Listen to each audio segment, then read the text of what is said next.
Yeah. And we're live. Welcome back, Yogapreneurs, to the weekly Roundup. We were just reminiscing about the summit last year, the annual visionary retreat, annual visionary intensive, annual because it's official. We're going to do it every year. If you haven't looked at this, talked to a coach about it, whatever, you can jump on a free call. DM me or DM any of the coaches in the network. I will literally pick up the phone and talk to you about it. We will find a way to help get you there. There are a few spots left. Until the end of the month, we're still in the early bird pricing. So you can still save like a pretty significant chunk of change to make it a little easier for you to get there. But even if you later down the road end up paying full price for it, the value around this is like exponentially worth it. You basically have to do 2% better on average if you have one location studio, and you will quadruple your money. That's a weird calculation, but as a joke, we did it. Look, here's the thing about the summit we were reminiscing on is there's these unwritten things that happen that are part of the experience that we have been curating and optimizing. And this year we have big plans to take them even further, that are more than just the business part of it, but this gives you the excuse to get all of them and write it off as part of your business, not in a like, let's fudge some numbers way, in a legit, you're actually there for business way. So a couple of things that are new that you may or may not have heard of yet is one, we often get asked, what if I want to bring a spouse or something? So the vacation part is a little more vacation-y. We didn't understand the venue last year enough to feel confident in offering it. This year we do. And the spouse, if they're staying in the same spouse or partner or whatever else, if there's, or even honestly, your manager, if you're like a head to foot sleeper or whatever else, now I'm thinking of that stupid Seinfeld episode where they're like, but the middle's still lined up, you know, anyways, that all aside, it's only $1,000 for them to stay in the casita with you if you're in the same bed. And that's inclusive of all of their food. That's not the business labs or anything. That's inclusive of their transport, their food, everything else. There is no margin on that for us. It's literally just so that if you're like, I don't want to leave my partner for a week and go to a beautiful place and hang out with a bunch of yoga people and make my business way better and get suntanned and do yoga every day and jump in the steam room and sauna and the cold plunge and come back feeling amazing while they're here in the cold picking their nose, just bring them with you. I mean, it's kind of as simple as that. So that's an example of it. Now, here's the other thing. And I think that for people who haven't actually been to the summit before, they might not understand why this is so important, especially if you are not, this is for you guys who are not doing regular coaching. First off, you should be doing regular coaching. You know that we're going to say that, so I have to say it again. But if you are not doing regular coaching, coming to the summit this year especially is almost like signing up for a year-long program to make sure that you stay on track. So if you're not doing coaching because you've never done coaching before, this is powerful. Or if you're not doing coaching right now because you've previously done coaching for a few years, our average client is coaching with us for 2 or 3 years because like that's how powerful it is. And then you get to a point where like you don't need the high frequency coaching. You've got your shit together and you need some maintenance.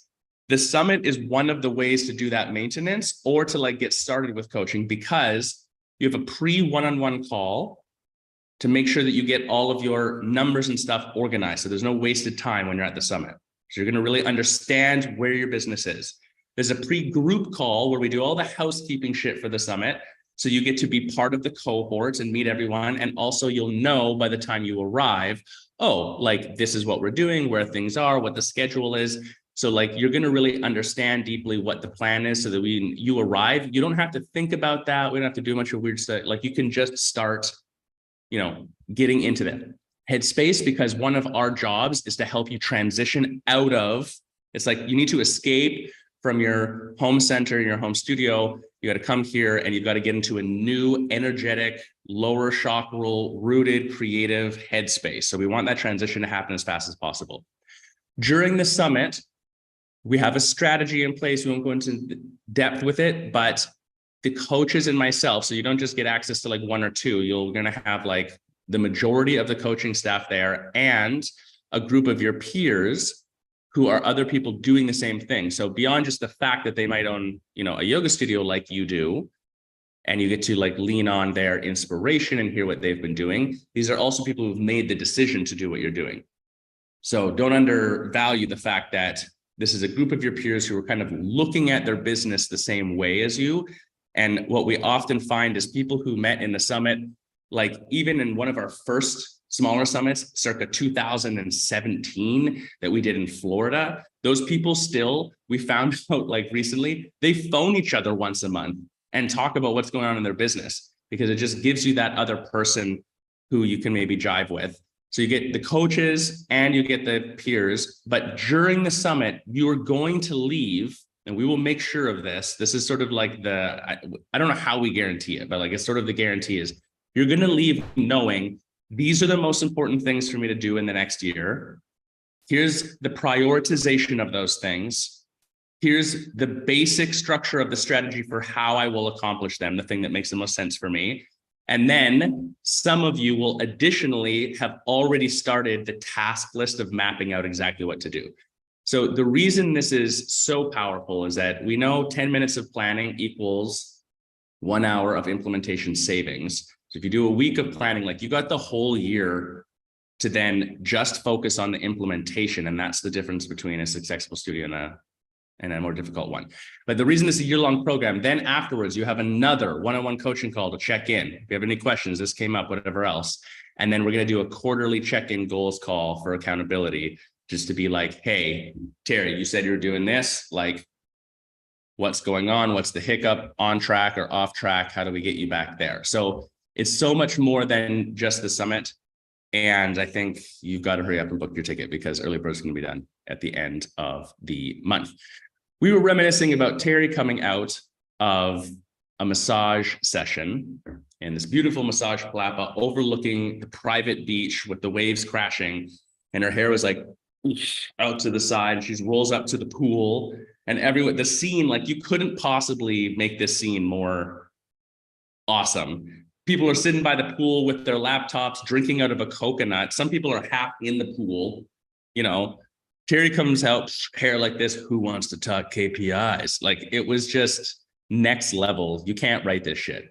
So anyways, there's my rant on the summit stuff. I'll put the link down below, but it's in the events. You go to your feed and go to the main feed here in the YC, go to the top, click events, and it's right there, all the information, or just go to the website, yogapreneurcollective.com, and you can sign up there. Again, if you're like trying to figure out how to get there, you need a payment plan. You want to just talk it through, like, is this for me? Am I ready for it? Or whatever else, you are ready for it. We're going to tell you that. But jump on a call. Any of us will chat it through with you. You got to come. Go ahead, Terry. I was going to say, Josh, just for me, anecdotally, I had about 5 or 6 clients that went to the summit last year. I can tell you that every single one of them, their growth is up 25 to 30% year to date. And interestingly enough, their sales continue. They're like, is it going? Is it going? They're like, they didn't see this big drop off in February and March. Sales are still steady. In fact, one of my clients had a better March than January. So I'm just throwing it out there that it definitely does work. And then the other thing, so if you bring, a partner or something, it's extra $1,000, 2 to a bed. What if you get 3 to a bed, Josh? Is there a deal if you get 3 to a bed? You know what? I wouldn't be opposed to this. I get it. But I'm not sure if La Jolla would allow that. That being said, if you don't have a partner and you're like, how do I and I don't need a private room, like all of the rooms are a private casita, but there are 2 houses. So one of the house, it's a private room that you get, but it's in a shared house. But honestly, it's the same as a private room. So it's like, that one's pretty awesome. In the other house, the villa, there is one room that has 2 queens. So there's a shared bed room there. And in one of the casitas, it's really big, and there are 3 beds. And the beds are all like super awesome. So that one is shared with 3 people in the same room. And that one, there is 1 or 2 of those spots taken. But if you're like, I just want to be there, you still get everything else included. It's literally just the sleeping situation that's different. So if you're looking for an easier access and you want to be 3 to a room, but not 3 to a bed, because that's not your situation, then that is also an option too. Yeah. And if we can also match you up with somebody too. It's like, I'm coming with myself. Yeah. I didn't say by myself, because you're never by yourself if you're comfortable being with yourself. So I'm coming with myself, and want to share, then we can help facilitate that. So maybe meet a new roommates. Kind of think back, those of us coming from the Beacom lineage back to the day, think about teacher training. It can be really fun, right? So yeah, then totally a different tangent. I was reading yesterday, those of you I've been following, Elon Musk and the whole, his SpaceX and what he's doing, which is like the opposite of how NASA approaches things, which is slow, methodical, lots of research, lots of testing, just step after step after step, and then going back and check and recheck and all that stuff, as opposed to Elon Musk, which is like, let's just see what happens. And both have merits. And what was yesterday, they did the space launch, and it went up about the length of 2 football fields. And then Elon Musk's tweet, he said, we had an unscheduled rapid disassembly, i.e. the ship blew up. And I just really thought that was really funny, is like unscheduled rapid disassembly. And it blew up. And everything I've been reading up before it, they were pretty confident it probably would blow up. And part of his method is, let's just see what happens. And we were talking, what if it doesn't blow up? But if it doesn't blow up, then hey, we were successful. And it goes to, as an entrepreneur, and Josh has got a lot to say on this, is one of the single biggest things that keeps adults, and I would even say younger, like teenagers, into this based on our current society, from doing something risky or out of their comfort zone, is fear of failure.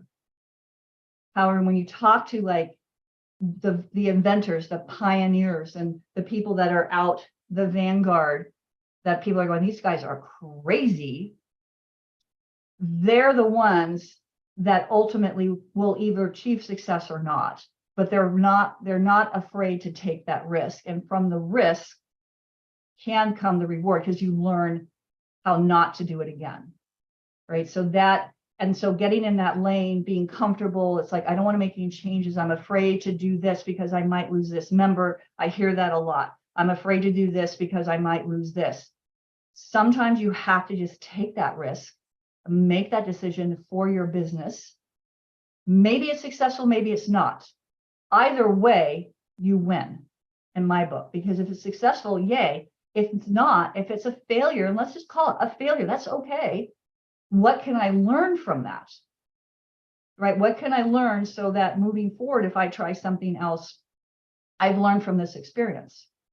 So that's just a thought, to think about, is, do you find yourself stuck in this rut? And it's like, I don't want to do something because I'm afraid of, and I hear this a lot. Well, my members, I don't want to make a schedule change. I don't want to do this because, or let me talk to my members, or let me talk to my teacher about that. I'm like, you're the business owner. What is it that you're looking to accomplish?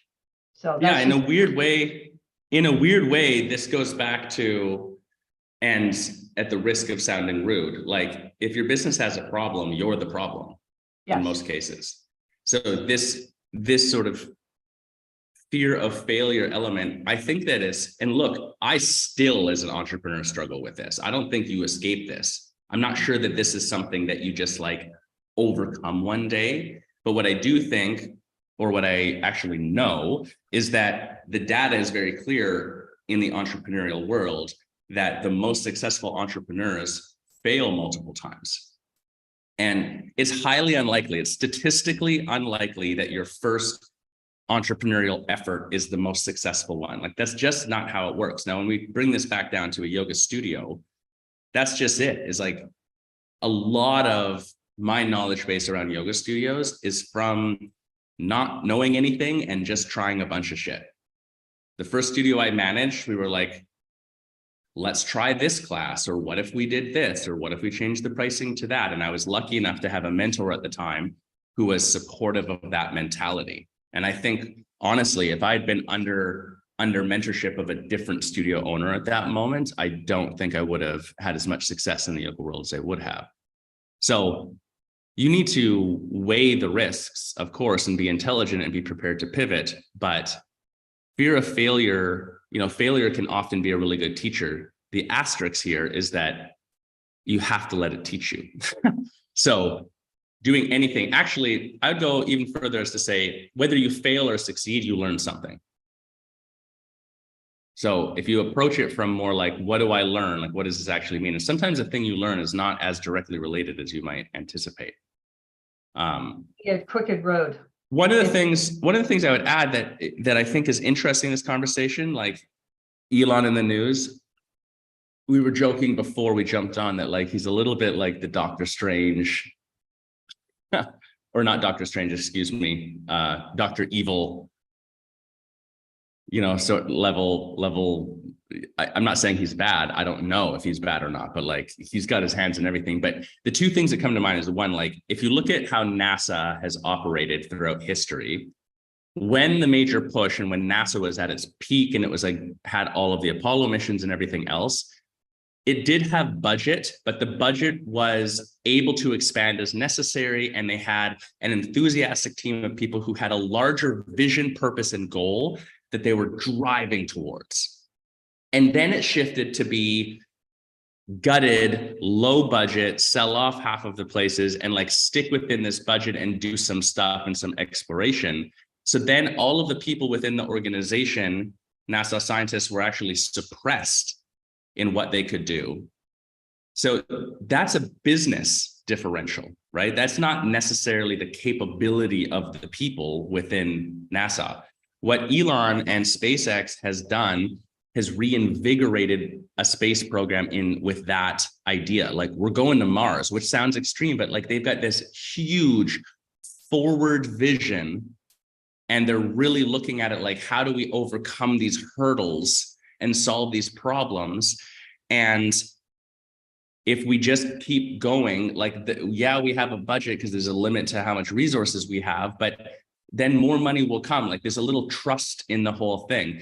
So to me, it's actually like a really great juxtaposition example of where a business is willing to take the risk and failure because they hold a larger vision and purpose, and they're driving towards that with enthusiasm. And then that attracts the other people who want to be part of that, right? Like, SpaceX has debatably some of the best scientists ever, even people who do or did work for NASA now working for them because they want to be part of that, versus NASA, which is like, I don't even know what it does anymore, honestly. And there's the Canadian Space Organization. Like, I don't think they do anything.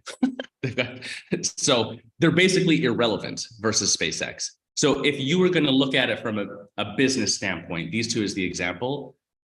NASA versus SpaceX, which business is going to succeed at being the winner and have more market share and make more money in the next 2 decades of time? And you have to bet your own personal money on it. You're going to bet on the racehorse. Which one is it? It's a no fucking brainer. It's going to be SpaceX. So at first that might not have been so clear, but now, like, there's just no doubt, basically. So I just think that we can take that lesson.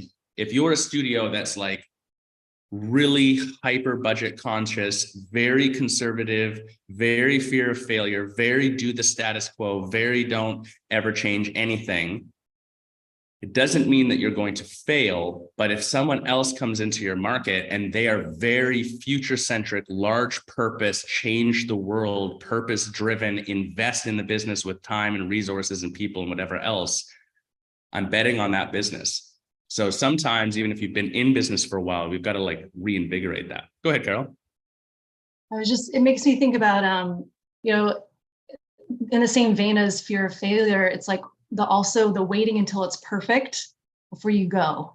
And I think that's what I struggled with initially when I was a yoga studio owner. It's like, well, I do need to make sure that this email is perfect and, or this campaign is exactly how I want it before I get it going. And it's like, really, if you just go and it's like 80% right, it's better to have something going than waiting. And, that really is the failure, is just not to let, like Josh says, failure to launch, like launching is everything. So getting something out there. Oh, raised hands. Who's next? Josh has. I love that we just pulled the launch pun into this. Failure to launch. Yeah. I 100% agree, Carol. I think that's a really important point. The thing too is what I see and have seen in real time for the last 10 years, especially, is in the yoga studio world, most studio owners by accident, we did this as well, right? Like the vision ends at build the studio, get people into classes, have other teachers teach the classes, make money. That's the end of the vision. So it's like you have to reinitiate it past that. But what ends up happening with this failure to launch concept that you're bringing up is we're so like lacking vision and scared to do the next thing or to like shake things up in a big way that you get bored personally. And then two, as a result, everyone else starts to get bored. Like that's not usually the word we bring into it, but it doesn't mean to do a bunch of stuff. It doesn't mean to change things just for the sake of changing them. But if you've got a good idea and you're willing to like start moving towards something else, I think that there's like a secondary energy that comes off of that becomes very magnetic and really helps a business thrive, was the other thought that I was having as well. Go ahead, Terry. I was going to say, and I totally agree again with what my colleagues are saying, is the fear of failure, waiting till it's perfect, and sometimes using that, oh, I've got to get this done first, as a form of procrastination, right? It's like I've had a client that's been wanting to work on, and it's like, well, I've got to get all of these things done before. I'm like, well, you could start launching on these things, and was pretty assisted. So there's that. It's like the waiting till it's perfect is, I feel, sort of, it's a procrastination technique, maybe because it's a fear of failure. And to Josh's point, if you do have that want to shake up the market like Elon Musk has, or whoever you want to think of, I guarantee you they still had a plan. They still had a plan. It's not, we're not advocating you go back and you just start throwing shit on the wall and see what sticks. So if you want to be like a disruptor in your marketplace on something with yoga, and you're like, I have this crazy idea, I want it, great, let's run with it. But let's have a clear plan of how you're going to achieve that. What is your mission? What is your, like to Josh's point, what is your vision for this? What is it ultimately, where do you want to get to? As opposed to, oh, well, I'm going to start offering free yoga for 6 months and then hope that people stay around. All right, okay, let's explore that, right? And then I'm not saying that's a great strategy, but I'm just saying that if it's a wild idea and you do want to be that disruptor in the community, in your market, you still need a plan. Because then if you have a plan and it doesn't come off, maybe it's not the idea, maybe it was the execution, and we can go back and tweak this, this, and this. And now all of a sudden, wow, we should have done this first. And that is also where a coach can help you, right? Because part of that is the crazy ass ideas is having someone to bounce that off of and help get that plan in place. And we'll support you every step of the way. And we'll also hold you accountable and perhaps at some point challenge you and say, why are you doing this? So if you're going to do something, what's the reason why? Why do you feel you need to do this? And then oftentimes maybe you're doing this thing that you need more sales, and I want to do this crazy thing, but maybe by going through the plan, it's not that. What really is a question of retention. It's not that you're not getting people in, it's that you're not keeping them. And I've talked about this is like, you want to have a sales funnel, right? Because you're always going to have people trickling out the bottom and you want to have people coming to the top. But what I find a lot of times is it's not a funnel, it's a cylinder. So as many people are coming in the top are going out the bottom. So if you want to do something wild and crazy, go for it. But if your retention sucks, guess what's going to happen? Not much. So that's what part of having a coach and having a plan can help you identify what needs to be fixed before we can do it. Before we can do this, we need to make sure, it's the adage, you got to have your little ducks in a row. And they can be wild ducks. They can be neon pink with feathers, and they can have glitter, and they can just be all, boas and all that stuff. But they still need to be in a row. Josh. I have 100 million notes already. Going back to what Carol said and then tying into what you're saying right now too, is perfectionism comes from, beyond like the deeper psychology of it, comes from the ego. So one of the things that's ironic, right, when you're running a yoga studio or a yoga business, is that a big principle of yoga practice is escape from the ego. We might say like killing the ego, dissolution of the ego. That's not, in my opinion, actually possible. And I've never read a yogic text or approach that says you're actually supposed to completely dissolve the ego. What you're supposed to do, someone else pipe in the comments if you know of text that talks to this in a better way, is become in control of your autonomous systems, inclusive of the ego. It's to be able to see it as a separate entity from yourself. Therefore, you don't have to act on it, and you can process its information so fast that it appears to not exist for you.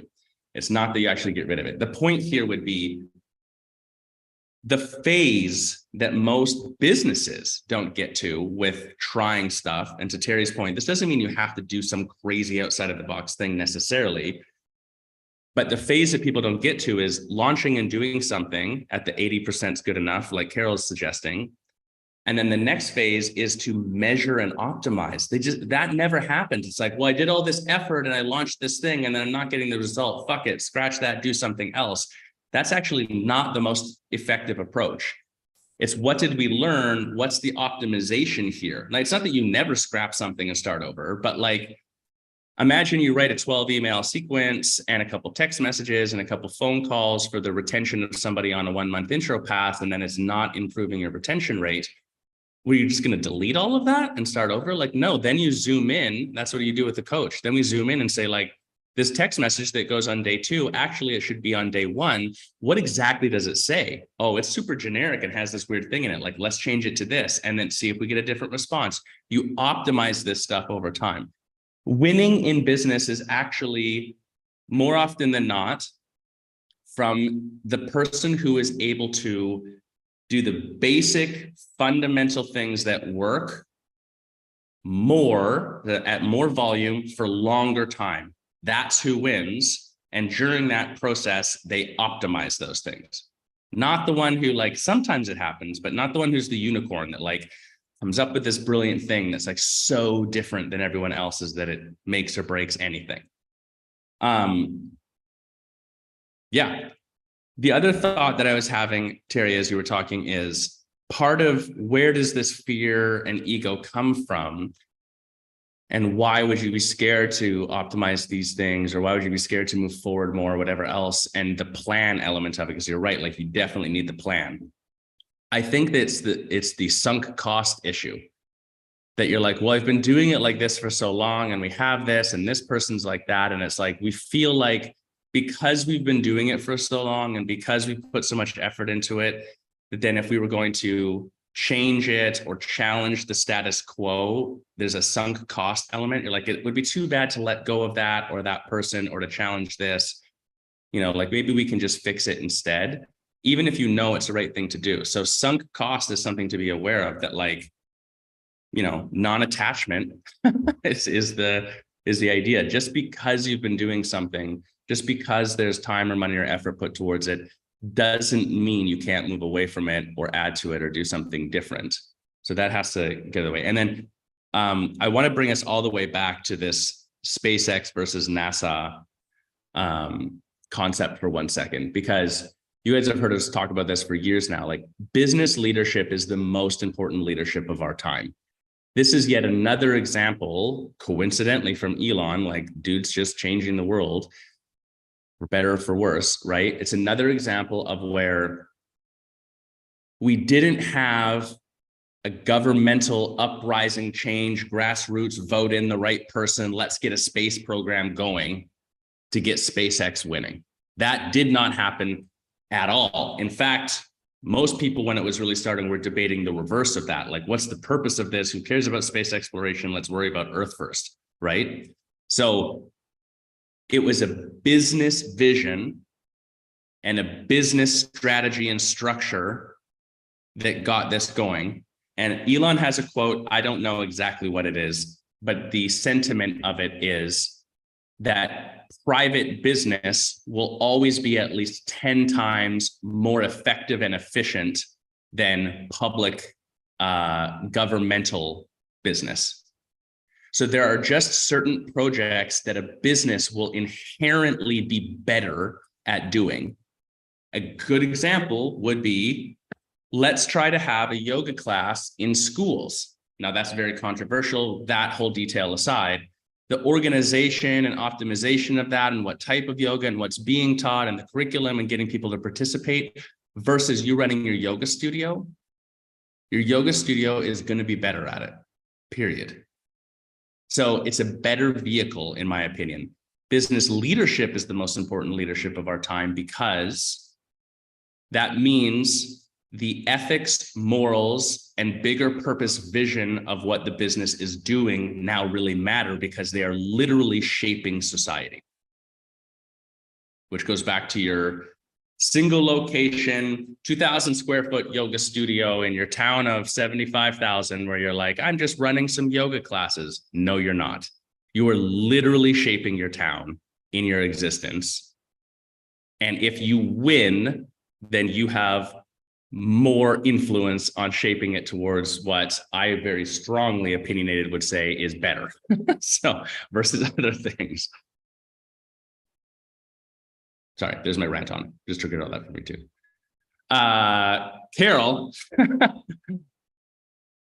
keep us going here. I know that you had, Terry mentions, fear of change and stuff around schedule. And I know that that's been something that you've been conversing with. What's going on schedule related to stuff?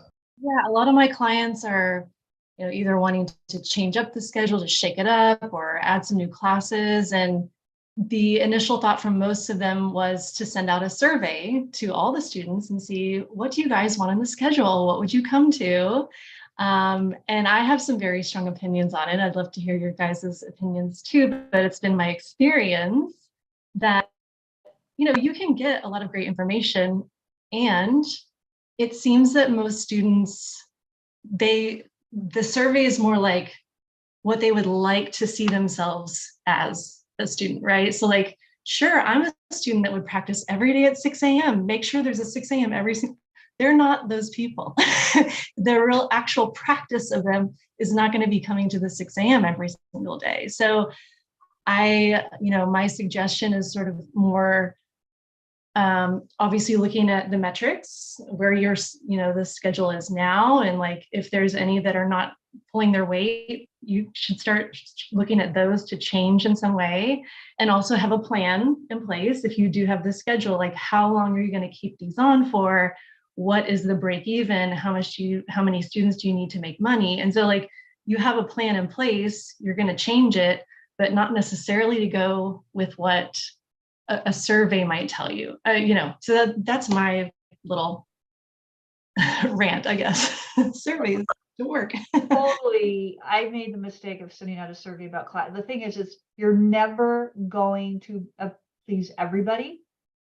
And then someone's going to say, well, I really wanted this. And why did you do that? So you're sort of opening yourself up to that. The other thing too is, depending on your studio dynamics, is adding, and I get this a lot in coaching calls. I have a teacher who wants to do this. Should I put it on the schedule? I mean, it's good to have your teachers want to teach a class. Certainly, you like to have that they're involved.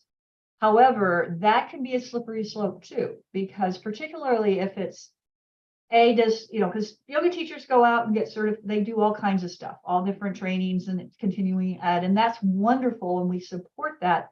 However, does that really fit with the vision of your studio, of the type of yoga that you teach in your studio? So A, is it a fit?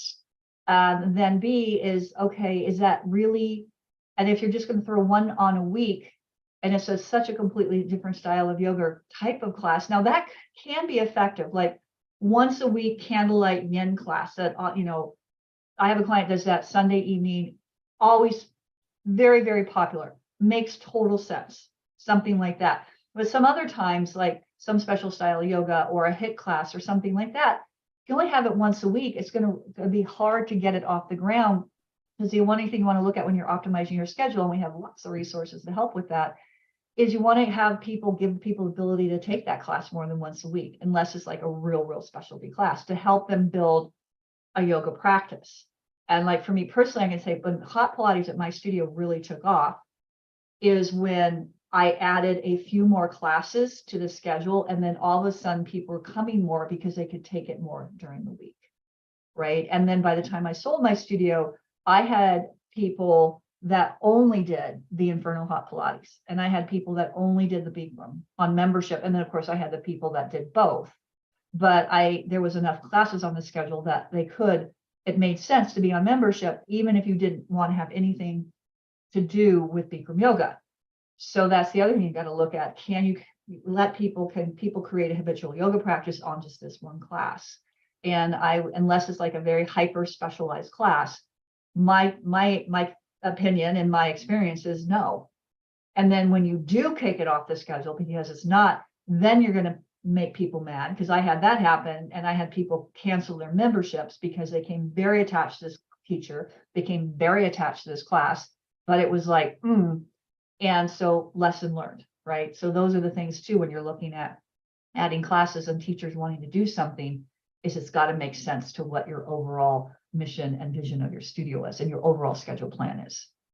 Well, to that point too, Terry, that when you add like a one-off special class that a teacher has specifically asked you to add, and you have no one else that can teach it, like that's a poor business plan, because now the existence of that class hinges only on that person. So like, what if they change their mind? They're like, I don't want to teach this anymore. Would you take it off the schedule then? Or they're like, I'm moving, or like you have a falling out with them and you fire them. Now what? So now, and then all of the students who get hyper connected to that class and that person, then you're actually building the teacher following. That's what's, sort of interesting in the yoga world too, is this idea of students following teachers concept. It comes down from like following your guru concept. So it makes sense that it's in the yoga world, but we don't realize that we actually structurally put things in place in our business and behave in a way that perpetuates that. And for a lot of owners, it becomes a difficulty. It's not to say that it's inherently negative, but just it becomes a difficulty, because if my yoga studio is so impacted by the existence of Carol that if Carol leaves, it would have a detriment, then I don't really have a good business, do I? It's not solid. So that's really tricky. I agree with what you're saying too about like, how does it fit into the whole thing? So I suppose what I would say is, if someone came and said, I think I want to do this class or add this class, you should be very open to that, because your teachers often have their finger on the pulse of what's kind of hot right now. But you have to look at it from like, what's your vision? What's your mission? What's your core values? And then if we're adding this product in, how does it fit? How is it complementary? How is it different? And how does it become a standard thing over time? Like, look at it from the bigger perspective, because that's what they won't look at it as. They'll look at it as like, well, for this quarter, I can teach Wednesdays at 5. So like, can I add this class in? As opposed to like, how about for the next 10 years, we're going to build this up. And you flip it back that way, that changes the energy pretty quick. So it's the same thing with adding or subtracting classes in the schedule or changing it at all. I would highly recommend the approach of, rather than adjusting the schedule based off of people's preference, people being either your clients or your team, you build the schedule and then you build it up. Like it's more of the idea that the schedule is one of the pillar elements of what your core product is. So you need to have a certain volume of classes. They need to work for the majority of people in your local culture, for how they work and move and drop kids off in school and work, and all the other things. And then it needs to be the right class at that time. And then you need to build them. So I think a lot of the time when people want to change a schedule, yeah, why do you want to change it? And if it is not because you've like tried different classes and whatever else, it's an underperforming thing, there's other things to look at. It's not just because a teacher says, I want to do this or whatever. Like, you got to really challenge what it is that you're trying to change. I can say that I was recently at a studio and the schedule at one of the locations was very clearly one of the largest factors that was negatively impacting their potential growth. Because the whole schedule during the week was made up by when could a teacher teach and wanted to. So you had weird things like, you know, whatever, a 9 a.m. class 4 days a week, and then just randomly not on like a Thursday because they're like, well, the teacher can't teach on that day. Or like that one specifically is only online because they want to teach from home that day. So those things are very high impact, not necessarily in the best way, because how does your student build a habitual practice around that? You know, how do you become like the dependable, strong place to go and do practice? People will calibrate their lives to your schedule over time if you don't fuck around with the schedule all the time. So it is worth optimizing and getting right, but then it's the one thing in the business that we would say there's sort of a core schedule that once you get it working really well, I probably wouldn't change it too much. That being said, you might have been running your core schedule for the last 10 years and it's not working, and you'll get a coach that comes in and says like, we should change this. And that will feel like a terrible change because you're correct in your fear that you will piss somebody off. Someone will complain, but I don't know. So schedule is a huge thing there. Here's the calculation. Terry was mentioning before, someone that you're coaching found one of the older resources that's in the Yogapreneur Collective. It's in the scheduling video in the courses for those of you guys who have access to that.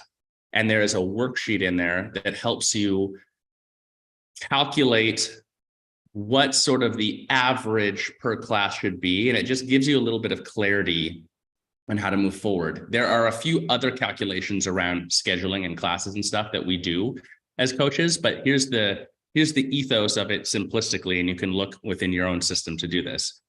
If you take your total expenses for a year and then you divide that by the total number of classes. Now, the asterisk here is if you run multiple teacher trainings, you do big retreats, so you have like other larger ticket items, those should be separated out with their own expense and budget and stuff like that. So make sure they're separated out. But everything else, even your retail, right? Like the reason I'm going to buy yoga pants from you is because I'm coming in for class. So it's fair for us to say that income happens because yoga classes happen. Therefore, expense happens because yoga classes happen, inclusive of lease and stuff like that. So rather than getting too granular, because we find that doesn't work, total expenses divided by total classes is your cost per class, at least a starting point.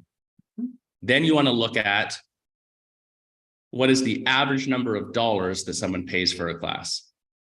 So if you find that you have $100 cost per class and the average someone pays is $10 to take a class across all of your stuff, then you can easily calculate, well, you'd need 10 people to break even on that class, which means you have to actually have 11 people average, right, for that class to be functioning. And it should be double that if you really want to have a studio that's successful.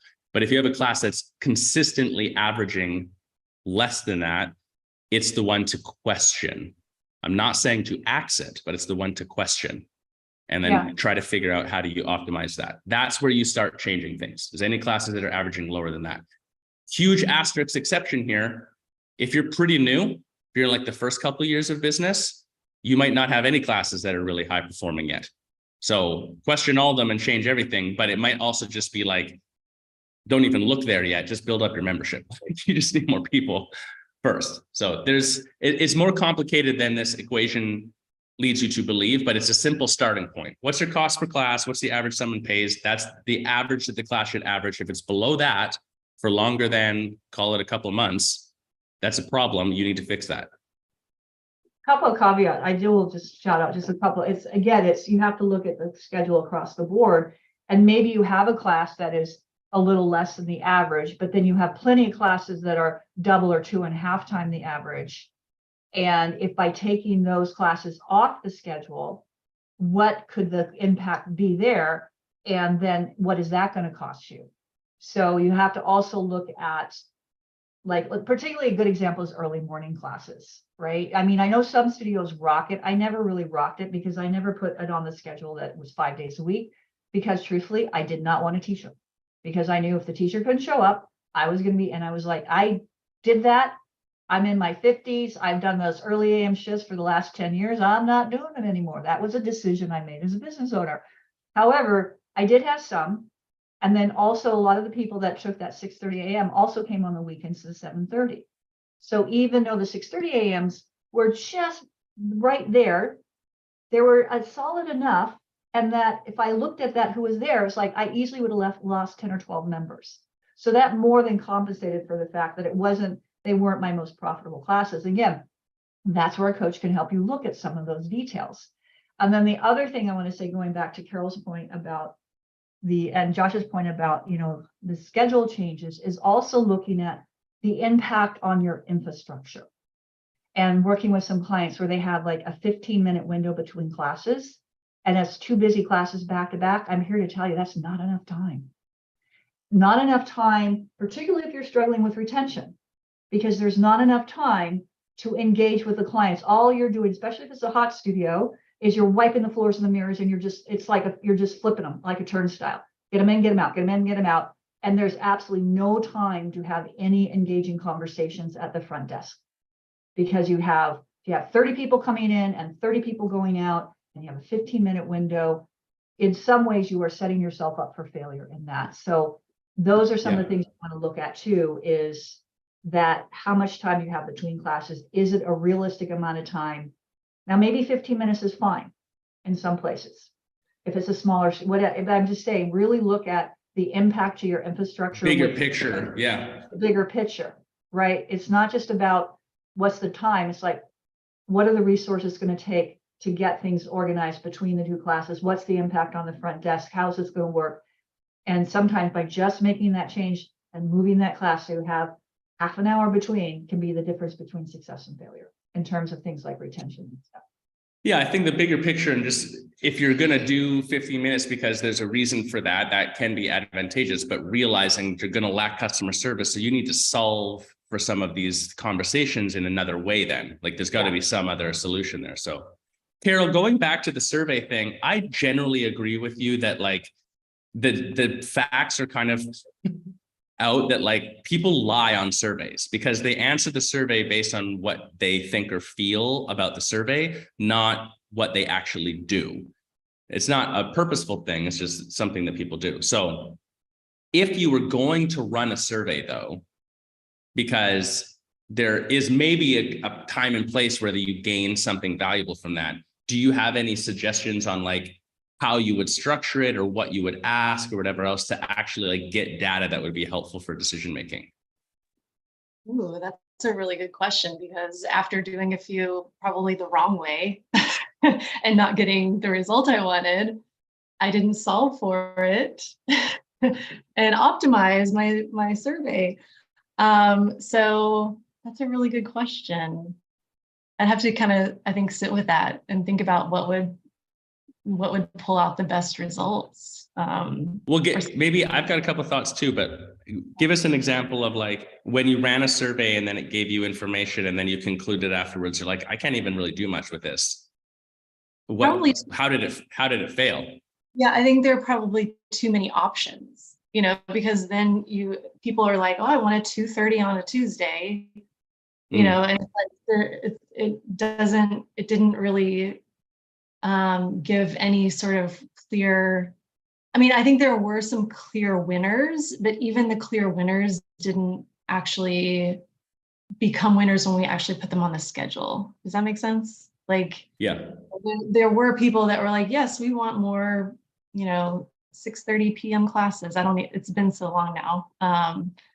So they were clear winners, but then like you said too, or I think Terry was the one saying, like, you get people that are upset that they wanted this, you know, I put in my 2 cents, like, and I should have been. So I guess it is interesting. It's like giving a lot of power to their opinion, which is valuable.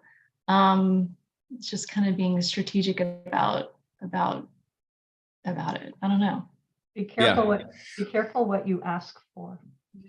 Well, so I think the reason I asked this question is just based off of earlier us talking about like fear of failure, but then also like failure is a normal part of entrepreneurship and then learning from the failure. So like based off what you just said, what can we learn? So the two things that come up, it's like we don't want to inadvertently empower people to think that their individual thought on something should impact the structure of the entire business when you have hundreds of people per day coming in.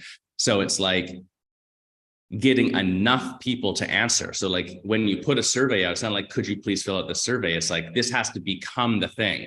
You put it out in an email, it's there at the desk on an iPad, it's well tracked, you really explain it, you put a video out, you're like, hey, we need you to fill out this survey. Based on how you answer this survey, we are going to take the winner and then make a decision on what we do with Saturday morning classes for at least the next 580 years. So like, don't be like, I don't know if I feel like filling it out. If you like fucking fill this out, basically. So really like empowering the fact that it has to be this bigger democratic thing if the survey is going to be used in that way would be one thought. But then the other thing, and actually that you said, I think it was brilliant, is like too many options. There's a big difference between me asking the question, do you prefer Monday through Friday class times at 5:15 p.m. or 5:30 p.m.? And that's it. Those are the only, there's no space for you to be like, I'd like them at 5, or like, what about 5:45? Like none of that shit's there because it doesn't tell you anything. Like, can you add a 3? Like, no, it's A or B. That's it. You have to pick. There's no other choice. Which one makes more sense? And you're just optimizing, because we know that like a 15 to 30 minute move in certain times of day does really impact people. So if you're like trying to find that information out, maybe that would be where it would be, but very limited options. Yeah, the other stuff, put a suggestion box up front. Be like, that's a great suggestion. Write it in our suggestion box. The other read all of them. And I would read all of them, but like, then you're not like empowering it in the wrong way. You never, here's a little tip. You never cancel a class. You suspend it. And that suspension can be indefinite. Yeah, yeah, I agree. You never cancel a class. No, or you don't say anything. Yeah, we did this. We don't say anything. We just say like, you do it at the right time, or like, new spring schedule. Yeah. That's it. So if you cancel it, then people can complain about it. Oh, it's too bad you canceled that class or whatever. You're good. Again, you're going to get that anyways, but like, don't open yourself up to too much exposure around these things. This is the schedule starting this day. Move on with your life. Yep. Yeah. All right, you guys, we're at the end of time for today. I've got another call to jump to. Elon summits and schedules. If you go back and rewatch this, there's some comments to be left in there. Are you changing your schedule right now? What's going on with that? Sign up for the summit and then leave us a comment down below and tell us about your schedule. What has worked, what hasn't? Are you thinking about adjusting it? If you are thinking about it, but like on the fence, what's your reluctance? What's going on with that? We do check all the comments. We do make follow-up videos. We do check in all this stuff. Other than that, have a great weekend. Go do some yoga. And thank you.